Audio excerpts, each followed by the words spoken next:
Oi pessoal, como combinado, tomando aqui meu cafezinho, e o assunto de hoje vai ser sobre moléculas orgânicas. Como que elas vêm a compor o nosso corpo e onde que elas participam, desde armazenando informações até armazenando energia, regulando processos metabólicos.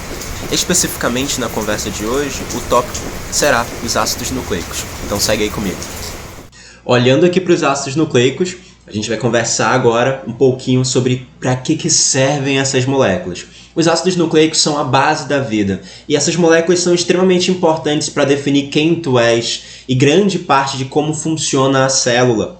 Os ácidos nucleicos, na realidade, têm essa importância porque eles guardam informações para a produção de proteínas. Olha que coisa fantástica!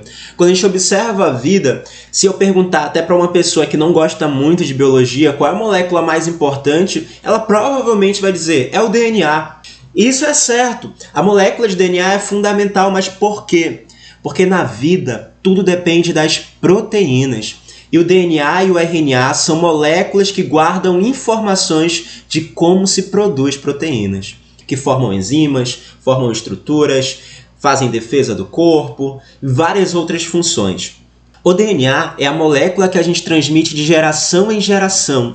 E a cada vez que a gente transmite essa molécula, na realidade a gente está ensinando aquele que recebeu a como produzir proteínas semelhantes às nossas. Outra coisa interessante é que os ácidos nucleicos, eles trazem a base fundamental da evolução. Como assim? A gente acredita que os seres vieram de um ancestral comum. E a partir da análise do DNA, nós conseguimos estabelecer essa relação entre os seres, de forma que todos os seres vivos que habitam nessa Terra guardam suas informações na molécula de DNA ou de RNA, até aqueles extremamente simples, como é o caso dos vírus. Que coisa bacana, né? Quando eu faço análise do DNA, então, eu digo que ele possui um código genético universal. Todos esses seres do nosso planeta armazenam informações genéticas em um código que é determinado pela sequência de bases que existe dentro do DNA ou do RNA. Então segue ali. Os ácidos nucleicos, eles são considerados polímeros, ou seja, são moléculas grandes formadas por várias unidades que vão se repetindo. Os ácidos nucleicos, portanto, são polímeros e eles devem ter, então, um monômero, que é a menor unidade, a unidade de repetição. Nesse caso dos ácidos nucleicos, o monômero deles é o nucleotídeo. Então, os ácidos nucleicos são DNA e RNA, observa só, moléculas grandes. Se eu pegar o DNA e o RNA, a menor parte deles será, então, um nucleotídeo. E o nucleotídeo também aparece em prova e é necessário de saber a composição dele. Ele é formado de fosfato, pentose e base nitrogenada. O fosfato é o fosfato. A pentose é um açúcar. Então, olha, não vai errar em prova. O DNA e o RNA não são açúcares, mas eles possuem um açúcar na sua composição, que é a pentose.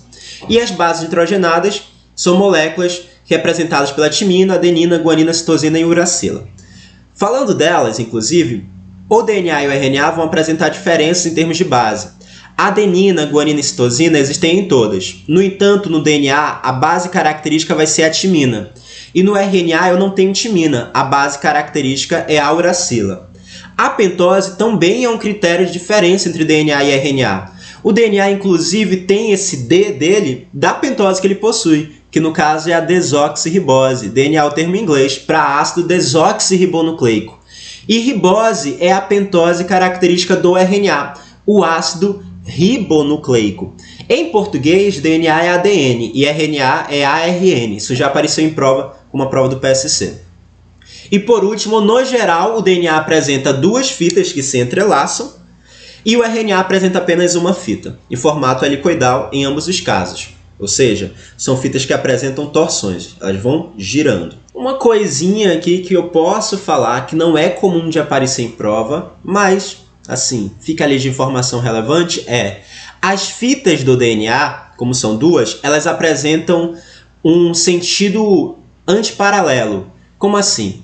Se em uma fita eu tenho uma ramificação em 5, o final dela tem uma ramificação em 3. Eu digo então que essa fita é de 5 para 3 o sentido. A fita oposta sempre tem que ter o sentido inverso.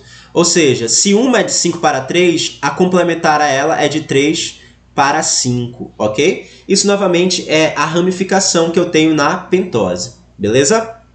O DNA e o RNA são polímeros, e a menor parte deles é um nucleotídeo. Eles são formados por sequências de nucleotídeos. O DNA é formado por duas fitas, e essas fitas elas são complementares em termos de bases nitrogenadas. Olha para cá. Existe um pareamento, ou seja, formam pares essas bases. A timina forma par com a adenina e a guanina forma par com a citosina.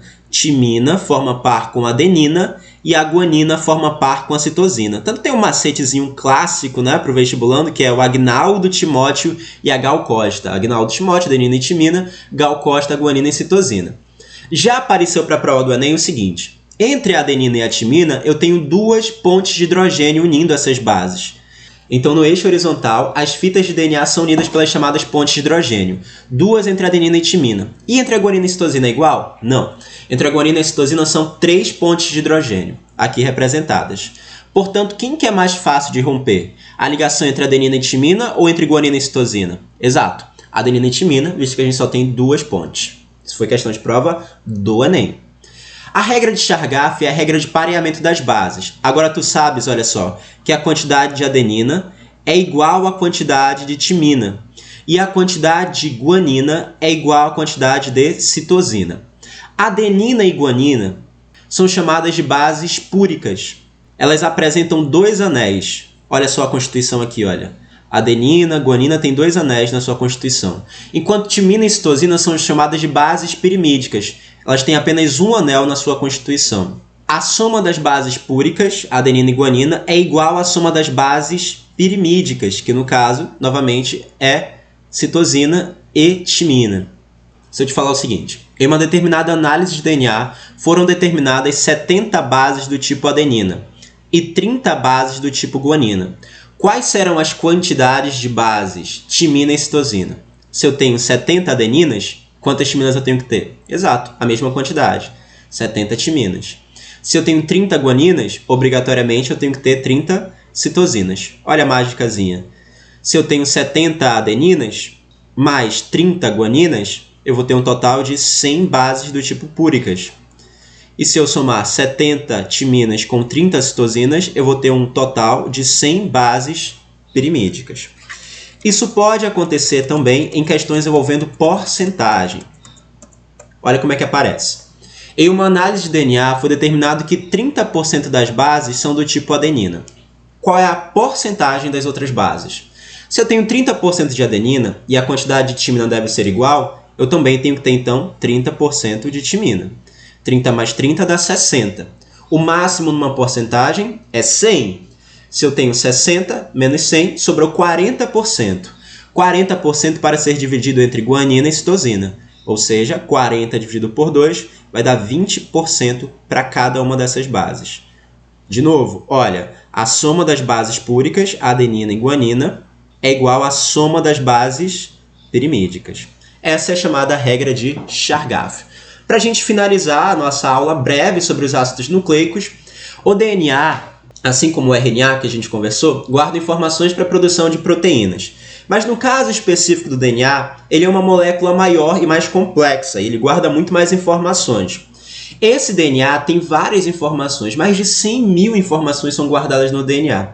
E cada pedacinho do DNA que codifica uma informação para a produção de uma proteína, nós conhecemos como sendo o gene. Então, o que é um gene?